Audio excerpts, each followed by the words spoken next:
Today on the Path Radio Spotlight, we're joined by a creative force who blends comedy, music, and storytelling in ways that challenge expectations and invite people to laugh at life's awkward truths. April Brucker is a comedian, writer, performer, an author whose work spans stand-up, ventriloquism, music, and online shows, all rooted in honesty, resilience, and fearless self-expression. Whether she's making people laugh, surprising them with music, or opening up about the realities behind creative life, April's work reminds us that humor can be both entertaining and deeply human. Today, we're going to talk about her recent online shows, her jump into music, her annual calendar, and the personal journey behind the art.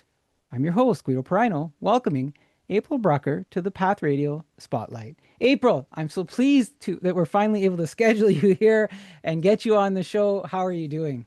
I'm doing great. Better now that I'm here, Guido. And I just feel so honored to finally talk to you. You've been so supportive of everything that I've done.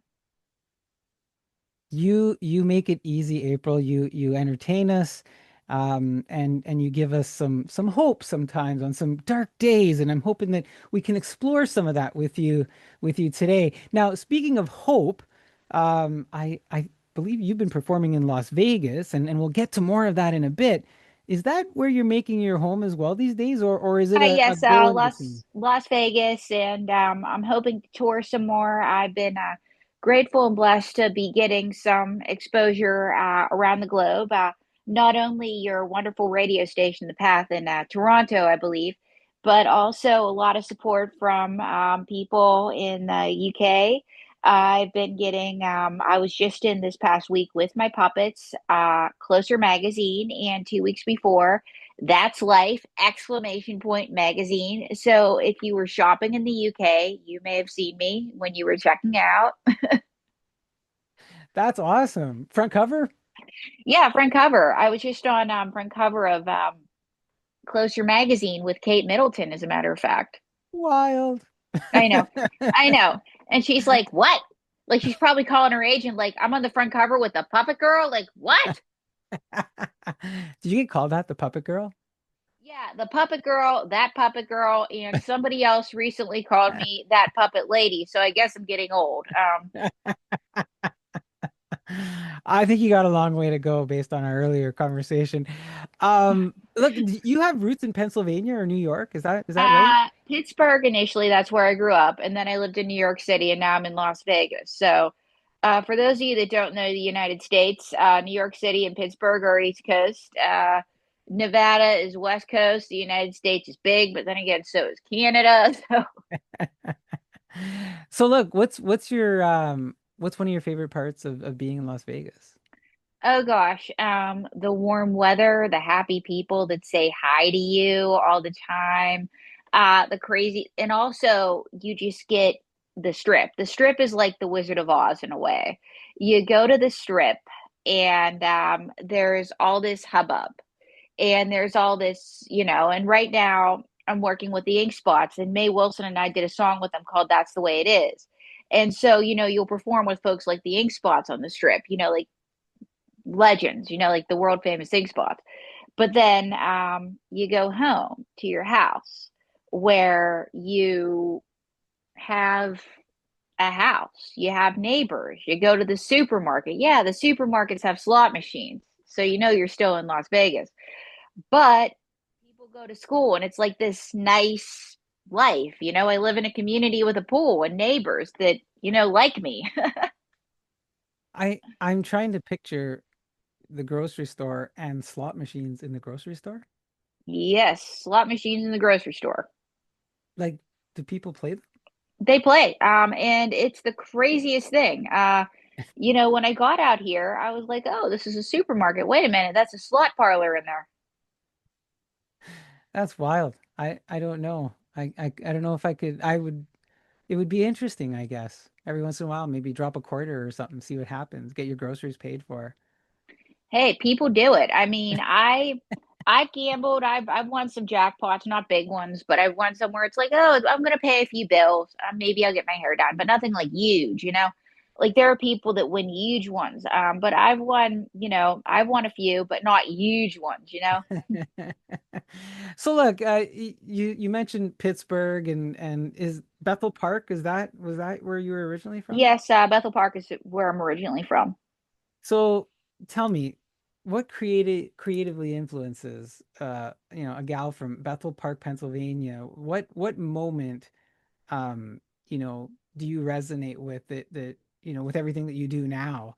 Is there something that you realize that a point in time where you go, hey, entertainment, that's where I'm at. And I'm gonna create characters and this isn't just gonna be a hobby. This is me.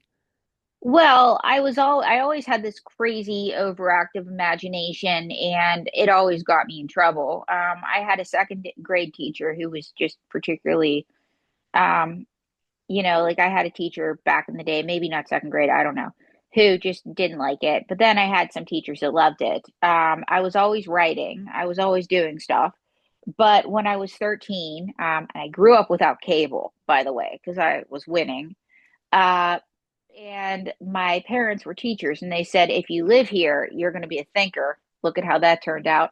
Um, anyway, when I was 13, my family finally got cable because my dad, he wanted my brother to play football and in order to keep track of the local scores. And for those of you watching outside the United States, that's American football. I've had to differentiate quite a bit when I'm interviewed because I've been doing some interviews in the UK, so you never know.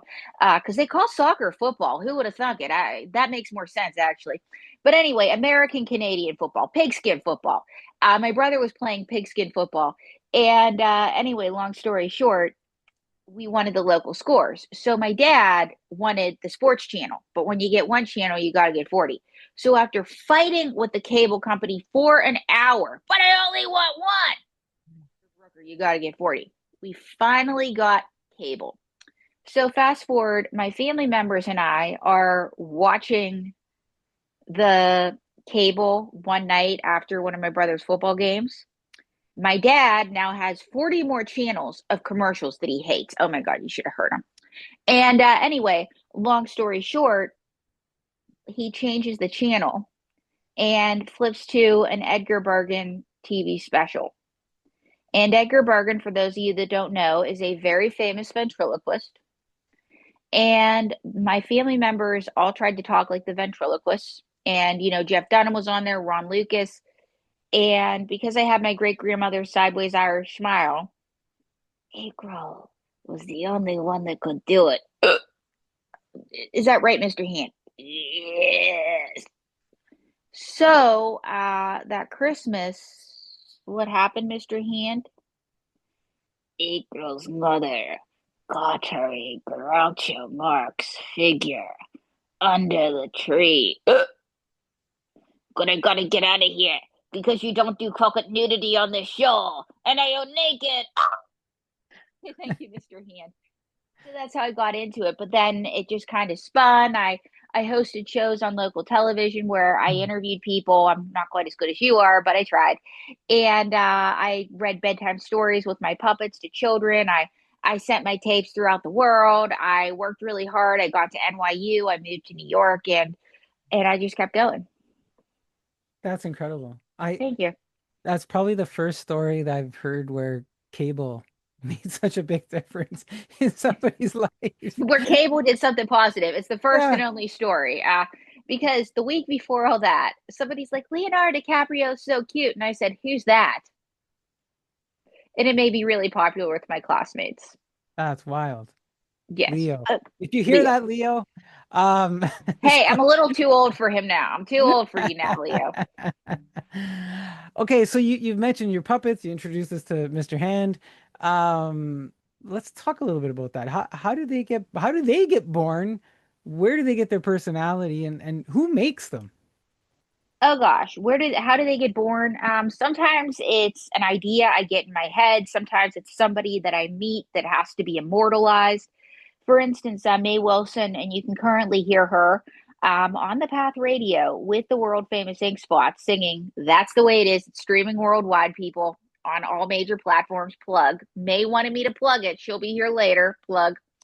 Uh, the way May Wilson was born is it was a combination of a girl that was really mean to me in junior high, like really mean.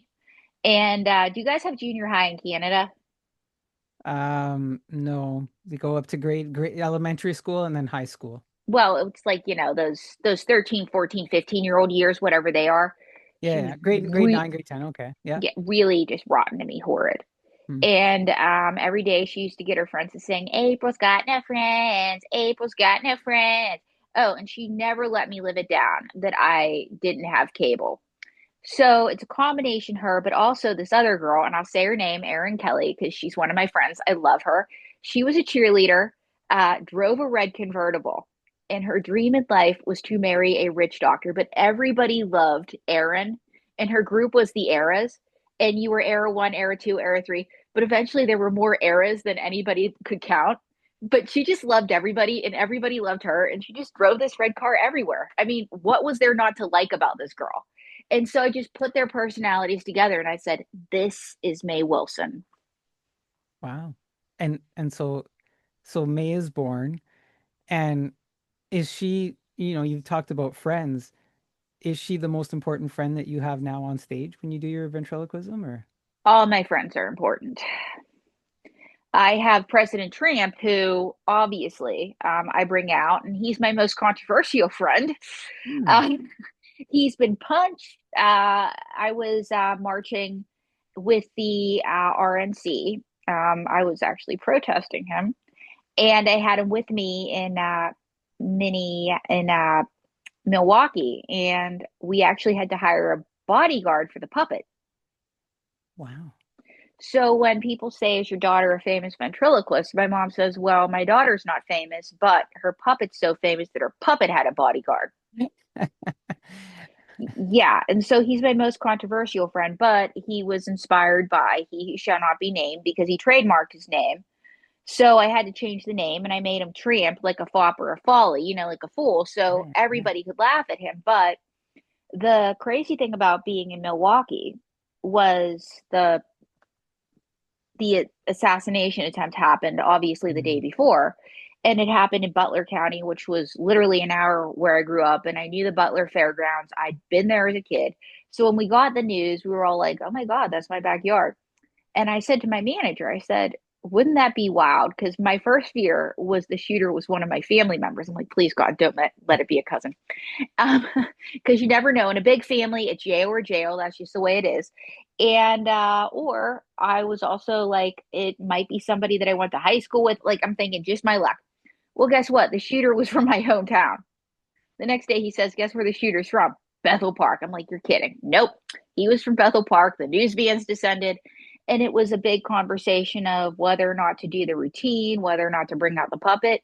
Well, I get there. Everybody wants to see the puppet. They said to him, where's the squib on your ear? Where's the blood? I'm like, you people are sicker than I am, man. Savage. Savage. Savage.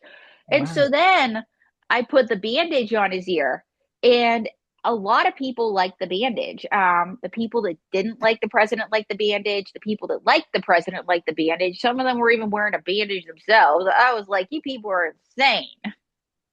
I think as you're talking about this, I think May's getting a little bit restless and maybe jealous. Is there any way we could talk to May? Because Oh, I don't want to oh, take away, oh. I want to get to President Trump, but oh, there she is. Ahem, ahem. I am Wow. the only friend that you have, April. Hello, what's your name, handsome? Ah, hi, my name's Guido May. I'm so pleased to have you here. Thank you. Thank you, Guido. Well, I'm pleased to Yeah. have you. April didn't say that you were so good looking. Oh, you're gonna make me blush. I can't. I can't. Oh goodness. May, look, I'm gonna ask you a few questions. You've been Ask away. Ask all the hard questions, handsome. You've been by April's side on stage for a long time now. If you could be honest with us, are you her emotional support puppet, her brutally honest inner voice, or her Yes, I HR am. department? Yes, I am. I am her brutally honest inner voice, and she doesn't listen to me. Okay? Okay, May, just behave.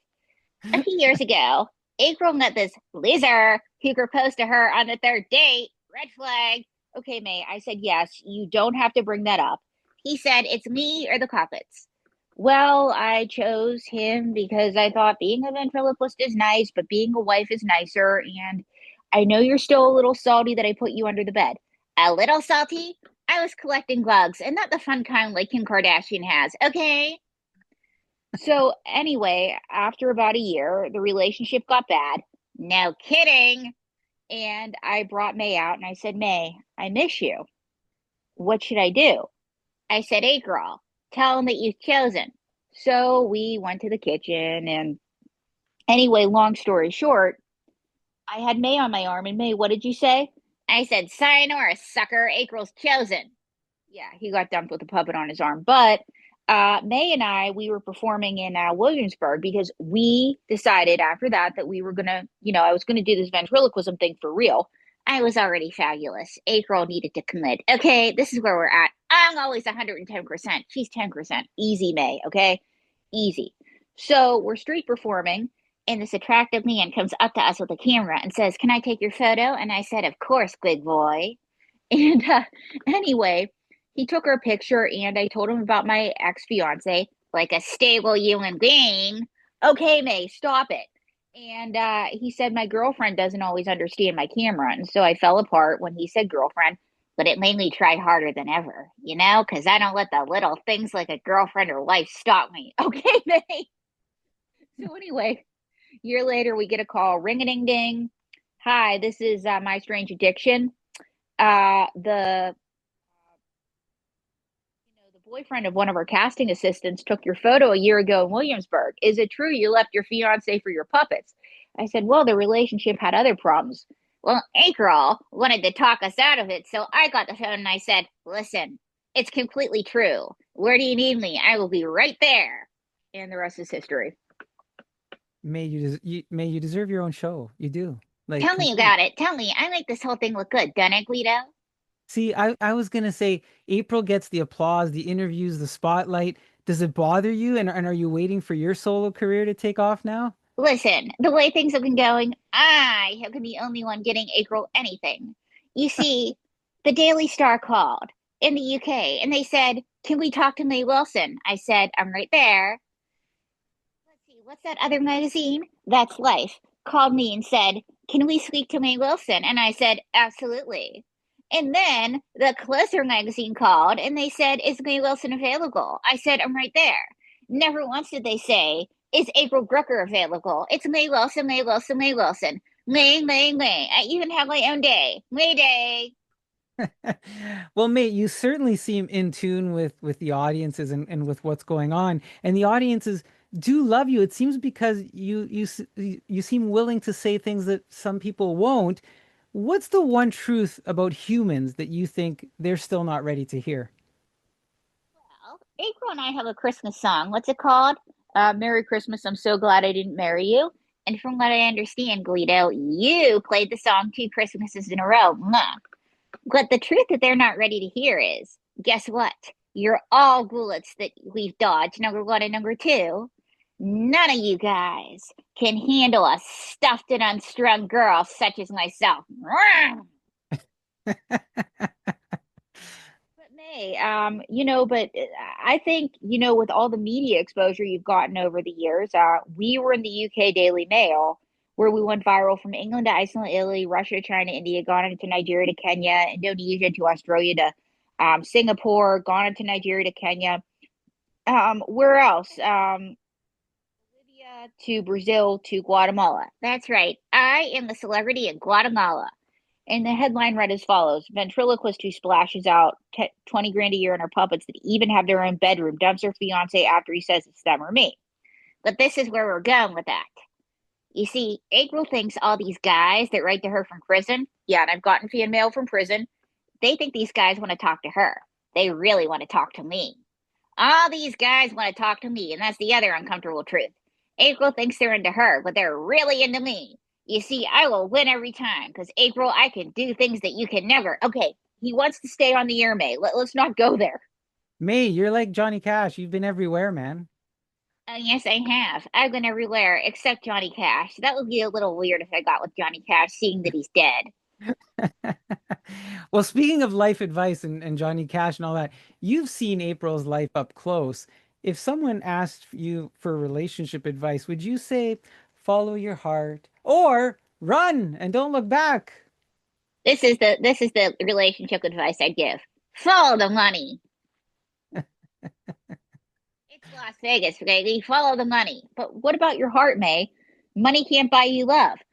But as Johnny Cash knows, it can buy you a lot of beer, quaaludes, and cocaine. Okay, May. Well, thank you, May. Thank you for being here. Hell, what are you doing later? Leave this man alone, May. What? I want to advance my career. Your sugar daddy's over there. Oh, May Wilson, ladies and gentlemen. Wow, that was very fun having May on the show. I may just have to bring her back for just for a solo, complete, May interview if she's up for it. It sounds like she would be up for it, April. Oh, May has gotten fan mail. We were on Judge Jerry, believe it or not, and May got somebody. People were getting mad at her for the way she behaved in the courtroom because May sued a promoter in Las Vegas, equal pay for puppets, and you have to watch Judge Jerry to see it. Anyway, there were people that were getting mad at May that the puppet was disrespectful to the judge. And then somebody wrote her a letter that she fought hard at her trial. That's just beautiful. I know. That's so much fun. Um, do you ever, April, do you ever worry, when you bring a new puppet to life? And you talked about President Tramp earlier. Of course, it's a spoof on the president. Do you worry how the audience sees it or receives it or interprets it? I know you just mentioned May, and maybe President Trump might be a little bit more controversial. Do you ever worry about that, how the audience is going to receive it? Well, I actually talk about that in my book, Don't Read My Lips, about, different strokes for different folks. And you have to trust your audience. And I talk about that. And you can get this on Amazon. It's my how to on ventriloquism. And yeah, I just trust my audience. And every time I make a new puppet, you test it out. And believe it or not, people are more receptive than you think that they're going to be. Like when I started to bring Donald J. Tramp out, I was so scared at how people would react because I was in New York City at the time. And the comedy scene in New York City is many things. The first is you get actors that, okay, they want to get into stand-up comedy because they think it's going to get them a sitcom. The second group you get are people who love comedy and they're kind of comedy snobs and they are so principled sometimes it's a little destructive. But the third group you get are people that just love comedy and they just want to see where it takes them and they always wanted to do it. And so you get all these people and they're all crazy. I'm crazy too. I'll admit it. I talk to dolls. So anyway, you get them all together and some of them, believe it or not, don't have a big sense of humor and they get offended at jokes. It's weird. Like comedians are some of the biggest, like, they can't laugh at themselves sometimes. Like I have been shocked in my peer group. So I was really scared when I took Donald J. Tramp out. But the support and love and the people that wanted to help me out, and the people that gave me stage time, and the people who kind of just helped me find my legs with him were so amazing. And there were people that I'm like, they're like, you have to see this. Like, you have to see what she's doing. And I'm like, I didn't even think you liked me. Has the president seen or reacted to this by any chance?